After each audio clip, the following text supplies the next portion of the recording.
Mesdames, Messieurs, bonjour. C'est la première étape des 3 émissions Dynamique Éco-Phyto, source de progrès, organisées par la Chambre régionale d'agriculture Grand Est, la DREAL Grand Est et la DRAF Grand Est pour décrypter l'évolution de l'usage des produits phytosanitaires à l'échelle de la région.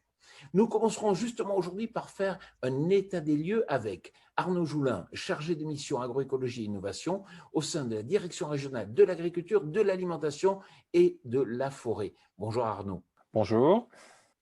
Alfred Klinghammer, responsable d'équipe agriculture et limitation des impacts à la Chambre régionale d'agriculture Grand Est et animateur Ecofito. Bonjour Alfred.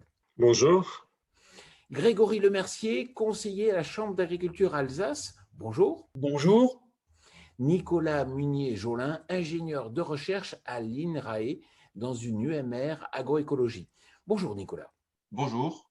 Alors, pendant l'émission, n'hésitez surtout pas à poser toutes vos questions à l'adresse email qui s'inscrit là-dessous, ecophytocrage@gmail.com. Bien sûr, nous y répondrons.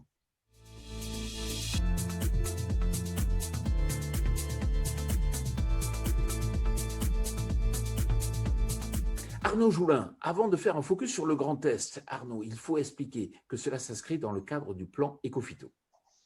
Alors, oui, tout à fait. Cette démarche s'inscrit dans les objectifs du plan Ecophyto qui, il faut le rappeler, vise une réduction des usages et des risques liés à l'usage des produits phytosanitaires de moins 25% en 2020 et de moins 50% en 2025 par rapport au début du plan. Donc, pour atteindre ces objectifs, cela nécessite de pouvoir les mesurer, les usages et les risques. Pour ça, on a besoin d'indicateurs à la fois fiables et partagés par l'ensemble des utilisateurs. C'est un problème qui est complexe, c'est notamment plus complexe par exemple que celui des nitrates, pour lesquels on a quelques formes chimiques à suivre. Dans le cas des produits phytopharmaceutiques, il y a 350 substances actives qui sont utilisées dans le Grand Est. Donc, pour ces indicateurs, il faut travailler sur la manière de les synthétiser, de les agréger pour obtenir une image la plus fiable possible. Et ces indicateurs vont nous permettre de faire le suivi et l'évaluation de cette politique publique de réduction d'utilisation des produits phytopharmaceutiques. Arnaud, quels sont les indicateurs pour suivre l'utilisation des phytos ? Alors, avant de parler des indicateurs, quelques mots sur les sources de données. On en a deux principales. La première sont les enquêtes pratiques culturales réalisées par les services statistiques de la DRAF. Et l'autre, c'est la base nationale de données des ventes distributeurs, donc la BNVD, qui est actualisée tous les ans et qui va nous permettre d'avoir un suivi continu des achats de produits phytopharmaceutiques. Alors, il faut savoir aussi que cette base recense toutes les ventes de produits phytosanitaires et que pour le suivi notamment des risques, on va s'intéresser seulement à certaines catégories de produits. Donc, on va centrer nos indicateurs sur les produits dont on souhaite réduire l'utilisation. Donc, il y a un travail de traitement de cette base au préalable. Alors, ces indicateurs sont principalement au nombre de 3. Le premier, c'est la quantité de substances actives. Donc là, il s'agit simplement des quantités en kilogrammes des substances actives achetées sur le territoire. Le deuxième, c'est le nombre de doses unités, appelé également le NODU. Alors, il s'agit en fait des surfaces traitées par chaque substance active rapportée à une dose d'utilisation, une dose unité, qui correspond grosso modo à la dose maximale autorisée. Un troisième indicateur très utilisé, c'est l'indicateur de fréquence de traitement qui correspond grosso modo à un nombre moyen de traitements sur un territoire donné. C'est un indicateur qui est assez similaire en fait au NODU. Ils ont à peu près la même construction, sauf que l'IFT utilise les ventes de produits alors que le NODU utilise les ventes de substances actives. Il faut savoir que le NODU, c'est l'indicateur officiel de suivi du plan Ecophyto. Et l'indicateur de fréquence de traitement est, lui, très utilisé depuis 2006 avec la mise en œuvre des mesures agro-environnementales et climatiques. Donc, il est assez familier des acteurs agricoles, des agriculteurs et des conseillers. Mais Arnaud, qu'est-ce qui vous permet de dire que ce sont de bons indicateurs aujourd'hui ? Alors, à mon sens, le premier de ces indicateurs, la quantité de substances actives, n'est pas un très bon indicateur parce qu'il masque des différences entre les doses d'utilisation. On a des doses très différentes d'utilisation dans les produits phytopharmaceutiques qui vont de 10 grammes hectare à plus de 10 kg hectare.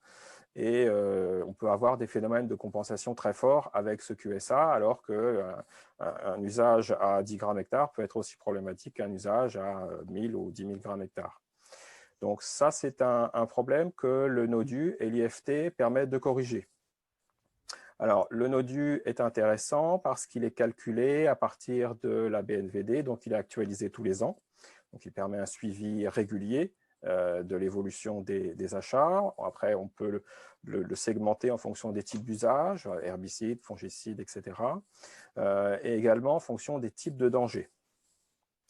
En revanche, on ne peut pas faire un suivi par culture à travers, ou pas directement à travers cet indicateur-là. Donc, c'est un bon indicateur au niveau régional ou départemental global des pratiques, mais pas forcément sur le suivi fin, ce qui est plutôt le travail de l'IFT, de l'indicateur de fréquence de traitement, puisque lui, on l'utilise pour représenter les données des enquêtes pratiques culturales. Donc, ce sont des enquêtes qui sont faites au niveau des cultures. Par contre, elles ne sont faites que tous les 2 ou 3 ans. Donc, pour suivre les évolutions des pratiques, ce n'est pas forcément très, très intéressant. En revanche, c'est un indicateur pour lequel il y a des applications informatiques et qui est très familier des agriculteurs. Donc, c'est un indicateur qui est très mobilisé au niveau des exploitations agricoles pour suivre ces pratiques par les agriculteurs.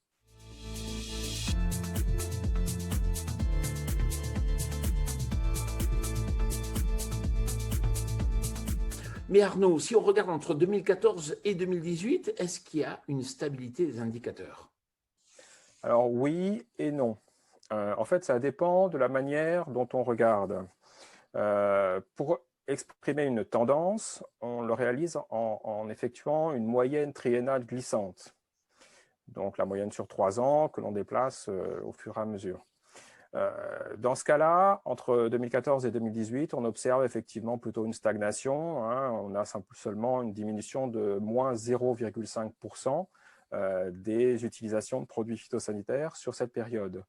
Mais si on regarde les évolutions annuelles, on remarque qu'entre 2014 et 2017, on avait une baisse relativement régulière de jusqu'à moins 7% sur cette période, puis entre 2017 et 2018, une augmentation de 13%, qui est venue remettre en cause cette diminution. Alors, cette forte hausse, on l'explique essentiellement par, je dirais, un accident commercial. C'était une anticipation d'achat du fait de l'augmentation de la redevance de la taxe sur les produits phytosanitaires au 1er janvier 2018. Donc, de forts achats à ce moment-là. Donc, il va falloir attendre en fait les données de 2019 et 2020 pour voir comment se reconstitue effectivement la tendance en dehors de cet accident. Juste pour signaler, au niveau national, l'augmentation elle a été de plus 23%. Merci Arnaud, et on va demander à Alfred Klinghammer comment l'ont ressenti les agriculteurs. Je pense qu'effectivement, les agriculteurs n'ont pas seulement eu l'impression de faire des efforts, ils ont fait réellement des efforts sur leurs pratiques. Effectivement, la difficulté, c'est que ça ne se traduit pas sur les indicateurs que nous venons de voir. Et puis, en fait, il y a plusieurs raisons qui peuvent expliquer ça. Déjà, au courant de ces années, on a eu une évolution des systèmes. Et là, je pense surtout à l'arrêt de l'élevage, en particulier sur le territoire lorrain, qui fait qu'il y a des dizaines et des centaines d'hectares de prairies qui ont été retournés. Il faut comprendre qu'à chaque fois que le prix du lait baisse, c'est probablement une utilisation de phyto en plus. Il y a eu aussi le développement d'un certain nombre de résistances. Je pense aux bulpins dans les systèmes de rotation courte, colza, blé, orge. Des nouveaux ravageurs qui malheureusement apparaissent. Et puis, plus globalement, on fait l'effet du changement climatique, qui fait qu'avec les à-coups climatiques, on est parfois amené à utiliser plus de produits phyto qu'on voudrait. Il faut rester, je dirais, prudent et humble par rapport aux indicateurs. Il peut y avoir des effets induits du retrait de certaines substances. Je prends un exemple, l'isoproturon. des herbes en blé qui a été largement utilisé autour de 1000-1200 grammes par hectare a été retiré parce qu'on le retrouvait dans l'eau. Et un des produits qu'il remplace, qui est le prosulfocarbe, est utilisé à des grammages beaucoup plus importants, jusqu'à 4 kg d'hectare.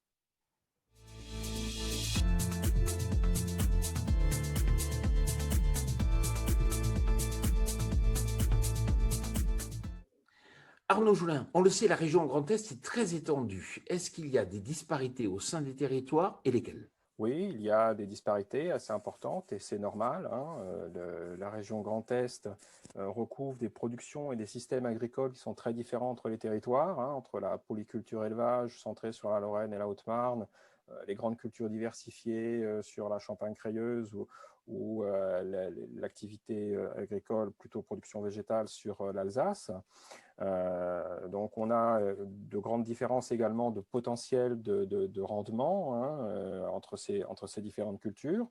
Alors cela, on l'observe notamment d'une part globalement au niveau régional, hein, on a des importances d'utilisation qui sont très variables en fonction des types de cultures présentes, hein. On sait bien que sur la vigne et la pomme de terre, par exemple, on a des usages plus importants.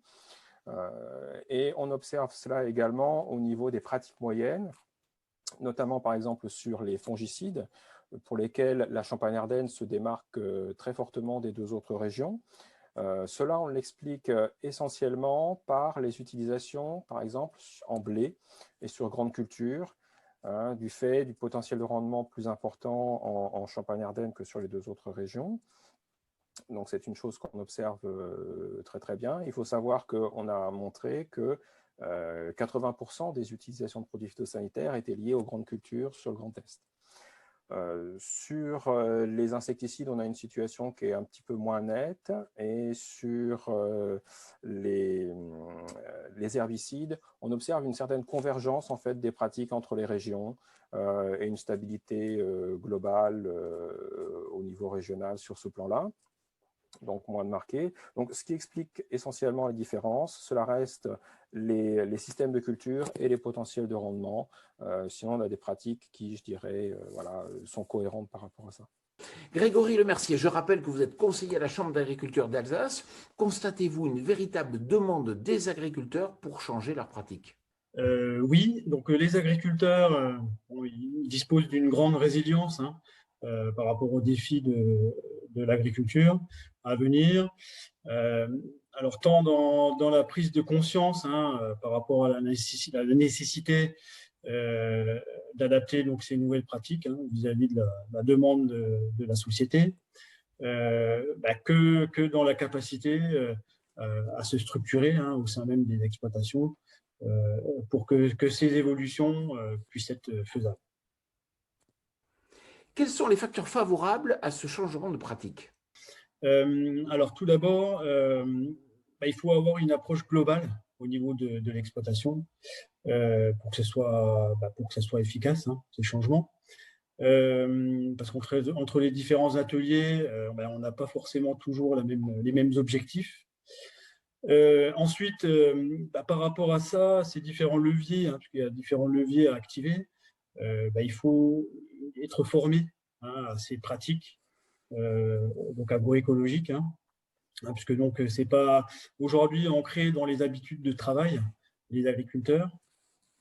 Donc ensuite, par rapport à ça, et même je dirais dans un premier temps, il faut sensibiliser les agriculteurs, hein, aux enjeux de cette transition agricole. Et ensuite, il faut qu'il y ait un certain partage des expériences et s'aimer ces pratiques. Alors, c'est ce qu'on essaye de faire dans le cadre des réseaux de fermes défis, hein, avec des agriculteurs qui ont déjà testé des choses. On sait que des leviers testés fonctionnent. Il faut également, à mon sens, hein, créer des groupes d'agriculteurs qui sont des lieux finalement de convergence, hein, de ces pratiques, hein.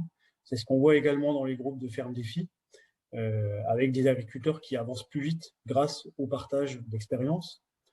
Et ensuite, pour moi, il y a quelque chose qui va venir, c'est la séparation de la vente et du conseil, avec la mise en place d'un conseil stratégique phyto, qui permettra, à mon avis, pour les exploitants qui ne sont pas dans ces groupes-là, d'évaluer la durabilité de leur système de culture. Et ensuite, la dernière chose, et ça je pense que c'est un besoin que les agriculteurs ont en ce moment et ces dernières années, c'est de communiquer sur ces changements de pratiques auprès du grand public. Nicolas Munier-Jolin, je rappelle que vous êtes ingénieur de recherche à l'INRAE. Alors, est-ce que vous êtes capable aujourd'hui d'identifier les leviers utilisés par les producteurs de grandes cultures?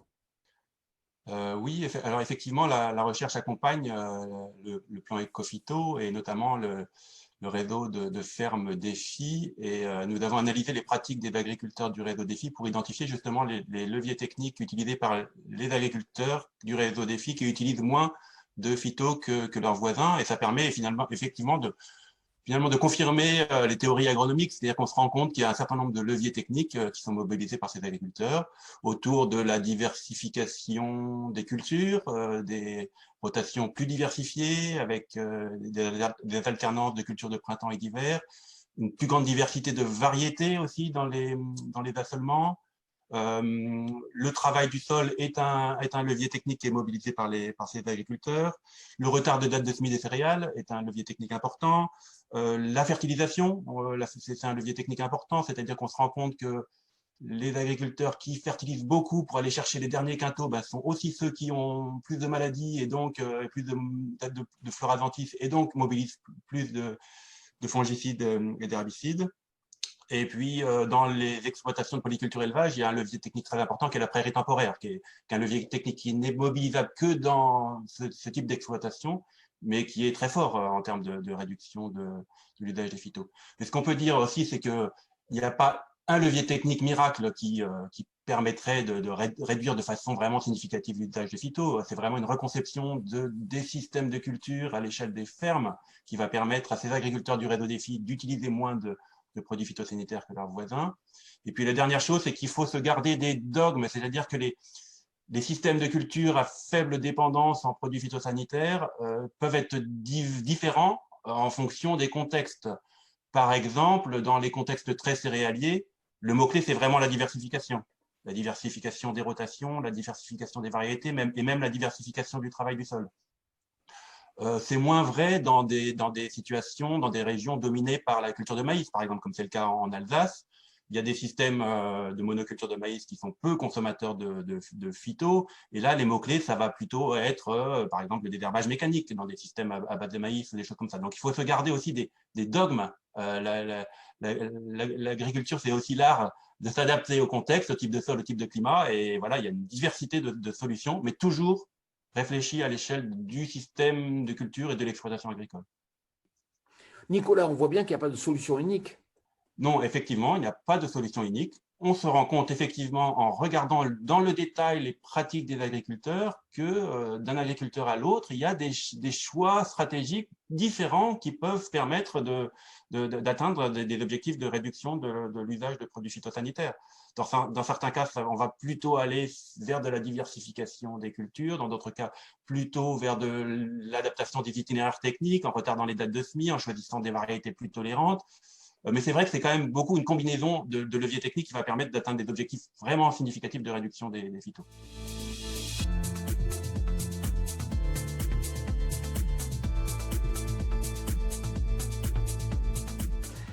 Arnaud, quels sont les produits les plus préoccupants et baissent-ils? Alors, on distingue 3 grandes catégories de dangers pour classer les produits. Le premier type, ce sont les produits qu'on appelle CMR, pour cancérigènes, mutagènes ou reprotoxiques. Donc, ce sont les produits qui ont des toxicités à long terme. On distingue ensuite les produits toxiques pour la santé, c'est une toxicité plus immédiate, et les produits toxiques pour l'environnement. Alors, les deux premières catégories, les produits CMR et dangereux pour la santé, ont plutôt diminué sur la période 2014-2018, respectivement de moins 8% pour les CMR et de moins 5% pour les produits dangereux pour la santé. Ceci est notamment lié à l'interdiction d'un certain nombre de ces produits. On pourra citer par exemple l'isoproturon qui a été retiré, qui était un produit CMR. On distingue aussi parmi ceux-là des produits qu'on appelle en exclusion, c'est-à-dire qu'au niveau européen, on estime que ces produits doivent disparaître. Et dans cette catégorie-là, on va trouver toute une série de produits de la famille des triazoles. En ce qui concerne les produits dangereux pour la santé, on signale plutôt des produits qu'on souhaite substituer. Et dans ce cadre-là, il y a un certain nombre de produits à base de cuivre qui sont signalés au niveau européen.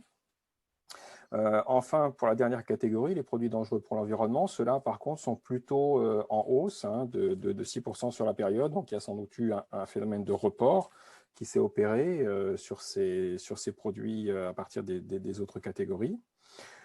Mais pour finir, je voudrais aussi parler d'une autre catégorie de produits, donc qui sont eux pas ciblés par ces éléments de catégorie de danger, mais qui sont justement les produits dont on souhaite plutôt favoriser l'usage, qui sont les produits dits de biocontrôle à faible impact.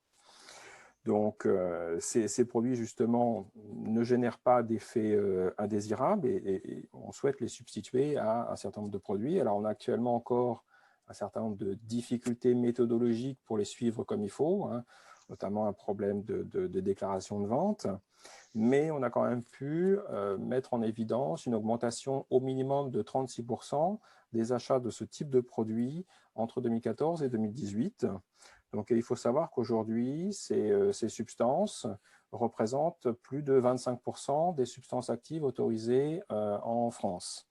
Donc, cela concerne soit des micro-organismes, soit des substances naturelles, organiques ou minérales, ou des phéromones.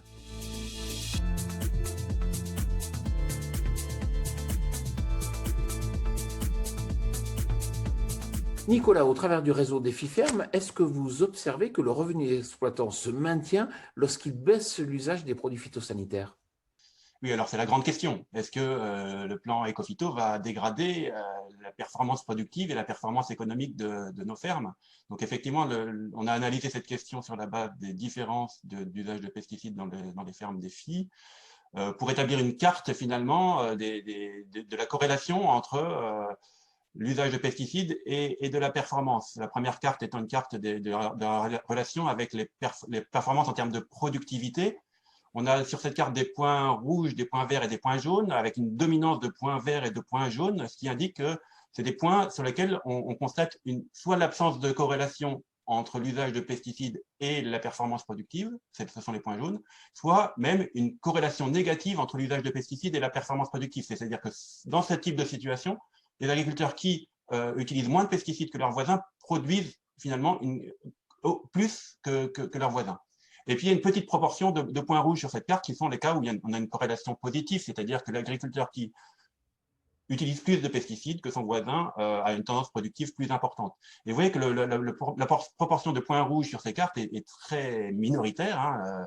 Dans la majorité des situations de production, on n'a pas d'antagonisme finalement entre le fait d'être peu dépendant des pesticides, d'utiliser peu de pesticides et de maintenir, voire dans certains cas, d'améliorer la performance productive. Et en termes de rentabilité économique, donc c'est la carte suivante qui ressemble beaucoup, avec toujours ces points jaunes, verts et rouges. On se rend compte qu'on a le même type de cartographie, c'est-à-dire dans une très grande majorité de situations de production en France, on n'a pas d'antagonisme entre le fait de consommer peu de pesticides et de maintenir, voire d'améliorer la performance économique calculée à l'échelle de l'exploitation agricole. Et si on fait un focus sur le Grand Est?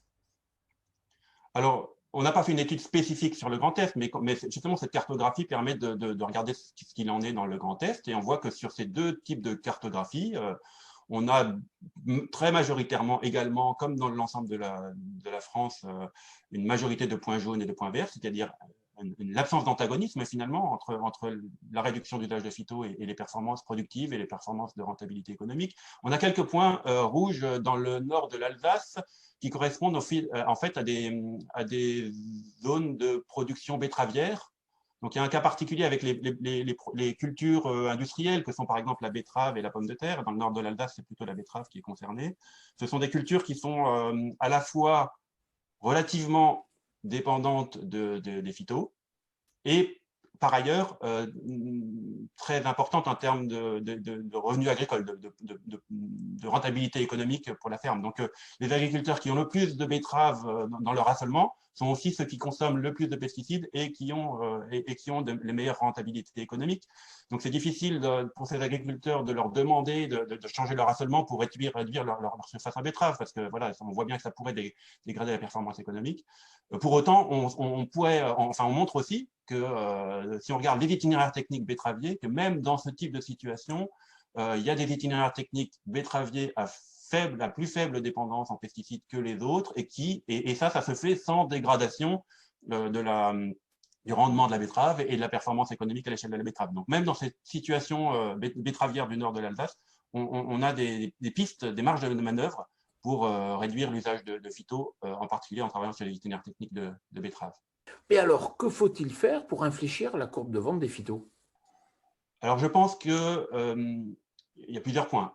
D'abord, la première des choses, c'est que je pense qu'il faut informer les agriculteurs de ce type de résultats et des performances de leurs collègues du réseau Défi qui font des efforts pour utiliser moins de phyto, et leur montrer que ces collègues-là ne sont pas pour autant moins productifs et ne sont pas pour autant moins efficaces d'un point de vue économique. Voilà, je pense qu'il y a beaucoup d'agriculteurs qui ne sont pas persuadés de ça, qui pensent que voilà, pour maximiser la marge, il faut aller chercher les derniers quintaux de blé, se spécialiser sur la culture de blé parce que c'est ça qu'on sait bien faire, et aller chercher les derniers quintaux. Et on montre avec ce type de résultats, et grâce à ces agriculteurs du réseau Défi qui cherchent des systèmes de culture différents, que c'est pas vrai. Donc ça, c'est la première chose, c'est qu'il faut démontrer, et c'est là où il y a une très grande valeur, je pense, du réseau de fermes Défi.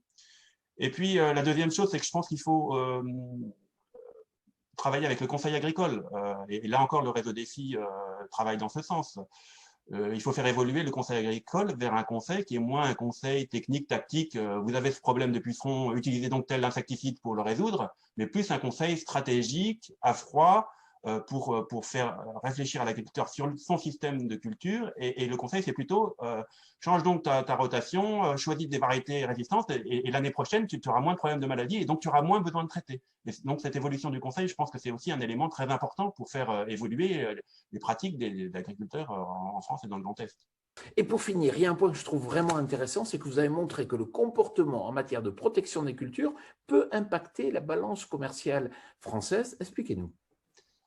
On se rend compte effectivement, en regardant dans le détail les pratiques des agriculteurs, que les agriculteurs qui ont adapté leur système finalement pour être moins dépendants des pesticides, ils ne produisent pas exactement la même chose que leurs voisins. C'est-à-dire qu'ils ont des assolements plus diversifiés, ils produisent une plus grande diversité de cultures, ce qui veut dire qu'ils, par exemple, ils sont moins spécialisés en céréales souvent. Et par ailleurs, je ne l'ai pas encore dit, mais ils ont des rendements en blé qui ont tendance à être légèrement plus faibles que leurs voisins, parce qu'ils choisissent leurs variétés sur des critères de résistance aux maladies, qu'ils les sèment plus tard, qu'ils fertilisent de façon un peu plus modérée, voilà, pour limiter l'impact sanitaire sur leur culture. Et du coup, leurs rendements en blé, c'est vrai pour le blé, ont tendance à être plus faibles. Donc, on pourrait se dire, oulala, attention, on va vers une agriculture française qui produit moins de céréales, parce qu'on a moins d'hectares de blé et d'orge, et en plus, les rendements sont un peu moins faibles, donc on va impacter la balance commerciale de la France. Et c'est vrai, de ce point de vue, que si on fait des simulations de scénarios de qu'est-ce qui se passerait si tous les agriculteurs de France adoptaient les pratiques de ces agriculteurs Défi qui consomment peu de pesticides, on aurait une production française qui serait plus diversifiée, avec moins de production de céréales, et donc effectivement un impact sur la balance commerciale en termes d'exportation. Mais attention, ça serait compensé, et plus que compensé, par d'autres aspects qui sont très importants.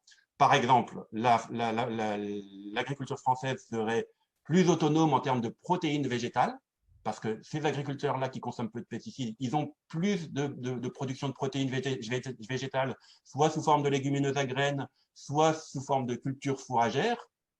Et donc, qui dit plus de production de protéines végétales, dit moins d'importation de soja américain pour nourrir nos animaux. Par ailleurs, il faut savoir aussi que les niveaux de fertilisation sont moindres, d'une part parce qu'on ne cherche pas forcément les derniers quintaux, et d'autre part parce qu'on a plus de légumineuses et que ces légumineuses, elles coûtent moins en termes d'engrais. Et donc ça a un impact important aussi sur la balance commerciale en termes d'énergie, parce que pour faire des engrais minéraux, il faut beaucoup d'énergie.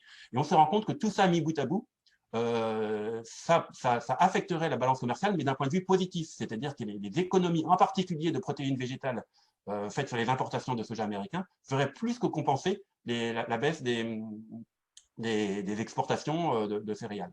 Donc ça, c'est très important d'avoir en tête qu'effectivement, quand on réfléchit à des modifications en profondeur de l'agriculture française pour aller vers de la réduction de la dépendance aux phyto, ça peut avoir des impacts importants en termes de structure des productions à l'échelle nationale et donc d'impacter la balance commerciale, mais comme je l'ai dit, de façon plutôt positive. Voilà, ce qui n'est pas intuitivement quelque chose que tout le monde a en tête comme ça de façon intuitive. Nicolas, c'est vrai qu'on voit qu'il y a beaucoup d'impacts qui sont très positifs, mais on le sait, c'est quand même pas facile pour les agriculteurs. Oui, effectivement, et c'est très important de le dire. On a des pionniers de la transition agroécologique qui nous montrent la piste, enfin, qui nous montrent des voies de transition, et pourtant, il faut bien expliquer à tout le monde, aux agriculteurs et aussi au grand public, que ce n'est pas facile. Cette transition, elle n'est pas facile pour plein de raisons. Et prenons l'exemple de la diversification des cultures, qui est un élément central dans la transition. Pour un agriculteur, il faut trouver des marchés. Les marchés ne sont toujours pas disponibles pour introduire de nouvelles cultures sur sa ferme. Donc, il faut trouver ces marchés, les développer.